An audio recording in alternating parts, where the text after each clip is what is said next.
دا محترم ورور چې پوښتنه کړې ده چې دلته ډېر داسې ځوانان دي او دوی په خپله په دا عمل باندې اخته دی چې ځان په لاس باندې انځالوي. دا څنګه عمل دی؟ محترمینو، الله تعالی دې زموږ ټول ځوانان د دغه بد عمل څخه وساتي. فرد المختار په 426 صفحه کې په کتاب الزوج کې مطلب په حکم الاستمناء بالکف په 3 جلد کې فرمایلي دي چې دا حرام کار دی، ځکه د الله رسول صلی الله علیه وسلم فرمایلي دي ناکح الیتیم ملعون، کوم سړی چې خپل ځان په لاس انځالوي پر هغه د الله تعالی لعنت دی. نو دغه کیسه دغه حدیث بیا په 250 صفحه کې ابن علي قاري رحمت الله د دې په سند پر حواله باندې څه خبره کړې ده. نو اوس دغه کیسه په یو روایت کې هم دي چې هغه سند هم کیسه خبره شته چې دغه کوم سړی چې په لاس باندې ځان انځالوي نو د قیامت په ورځ به د لاس لاړ په الزواجر کې ذکر کړی دي. الزواجر والکبائر،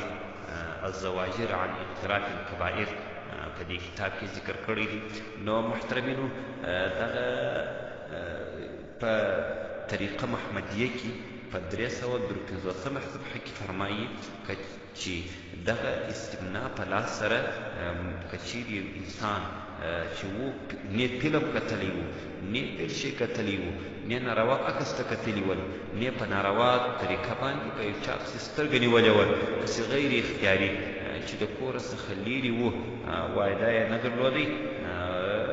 بیا واده و نو بیا هغه راولاړ سو د دې دپاره چې دا شهوت یې ډېر غالبه سو دپاره د شهوت د ارامولو یې بیا دغه کار وکړي چې ځان یې په لاس یا په ورانه باندې انزال کوي. نو پر رجال الله یعاقبه، امید دې ته شته چې الله تعالی به عذاب نه کوي. یا خو یې معاینه درلوده یا یې مینځه درلوده خو هغه ته لاسرسی نه کېدی، مسافر و لیرې و، بیا هم بغیر له څه ناروا ترتیب څخه د شهوت پورته سو. نو کېدلی شي چې خدای پاک په دغه صورت کې هم دی نه راونیسي، ځکه دی دا خپل ځان د ناروا او د زنا څخه راګوري. لکه په المختار کې چې وایي ولو خاف زنا یرجي ان لا وبال علیه، امید شته چې پر دې به څه ګناه نه وي.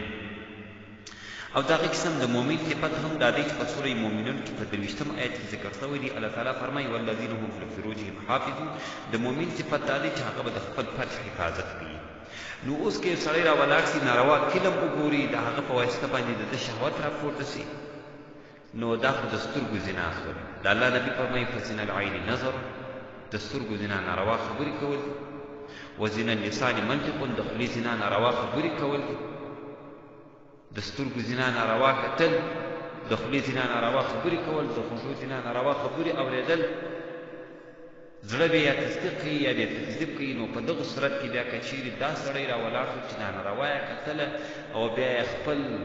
دغه شهوت ورباندې غالبه سو، دا نو ډېر حرام او ناروا باندې خلکو ته ګوري، زنانه وویني یا یو صورت وویني یا یو شکل وویني، د غیر ځوان وي، نو دا خو بیا ځوان نه دی، د مؤمن دپاره دی شان نه دی پکار. خو خلاصه دا چې دغه مسله یې په امداد الفتح کې هم په 101 جلد کې یو صفحه کې ذکر کړې ده. نو محترمینو، علاج دا دی چې دغه انسان چې کوم وخت ناروا فکرونه ولیدل که چیرې بغیر له فلمو او نور شانو څخه دغه عمل وي چې دی خپل ځان په لاس باندې انځالوي، نو بیا دې استغفر الله زیاته وایي. او که چیرې داسې وي چې دی ناروا فلمونه کتله یا یې ناروا زنانو ته کتل، نامحرمو زنانو ته کتل او بیا دغه عمل کوي، نو په دې صورت کې د ده لپاره اول دغه عمل پرېښول پکار دي، ځکه د سترګو زنا ناروا کتل دي، د خولې زنا ناروا خبرې کول دي، دا عمل به پرېږدي. فلمونه به نه ګوري، ناروا فلمونه به نه ګوري، ناروا اوازونه به نه اوري. د هغه څه وروسته استغفر الله استغفر الله استغفر الله زیاته ویل، انشاء الله العزیز الله تعالی به د دغه عمل څخه چې کوم دی هغه لیرې کړي او په ده بیا پرېږدي. او بل دا چې که چیرې ناروا شکل او صورت ولیدی، نو بیا دې دا ووایي چې دغه ښایسته شکل یا صورت چې دی ورته ګوري او د ده کتل ورته ناروا دي، هغه ذات په څومره ښایسته چې دا ښایسته شکل او صورت یې پیدا کړی.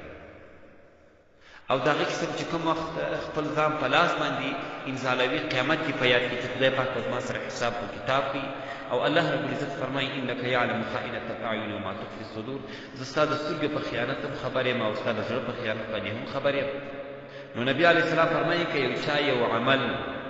په دې وجه پرېښوي چې الله مې ویني ناروا عمل یا یو چا ته وکتل بیا سترګې راکښته کړئ چې الله خو زما په دا خیانت باندې خبر دی الله رب العزت په دغه د ده ترتیب دا د ده د سترګې اړول د ایمان په دی ترتیب ور بدل کړي چې د هغه ایمان خوند به دی په خپله محسوسوي او په پوهېږي به نو په دې وجه باندې محترمینو قیامت کې ور په یاد کې او استغفرالله چې زیاته وایي او فلمونه کتل ناروا فلمونه دا فلمونه کتل دې پرېږدي او د هغې قسم چې کوم وخت یو زنانو ته ګوري دلته دې دا ووایي چې الله تعالی مې ویني او الله تعالی به زما سره محاسبه کوي د قیامت په ورځ باندې انشاءالله دا ټول شان په دې کې مؤثر دي چې د عمل به ځینې فاسد